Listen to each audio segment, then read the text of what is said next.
Mengapa pelajar universiti patut mula simpan 1 gram emas seawal mungkin? Tonton video ini dan save untuk rujukan anda. Pertama, emas membantu melatih disiplin kewangan sejak usia muda. Dengan simpanan serendah RM100 sebulan, pelajar dapat belajar konsisten menabung tanpa rasa terbeban.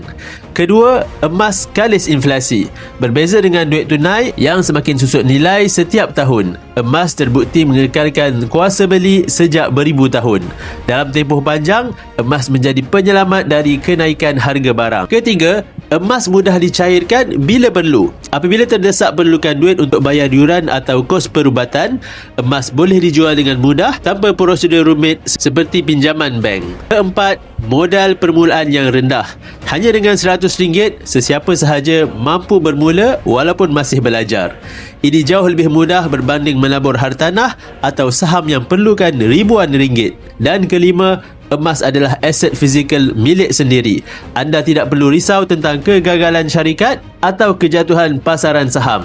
Pegang emas, anda pegang nilai sebenar. Jadi untuk pelajar universiti, ini masa terbaik mulakan tabiat simpan emas walaupun dengan hanya 1 gram. Satu langkah kecil hari ini boleh jadi simpanan besar di masa hadapan. Untuk bermula, boleh tekan beg biru dan saya akan bimbing anda dalam cara dan langkah-langkah simpanan emas yang terbaik untuk anda.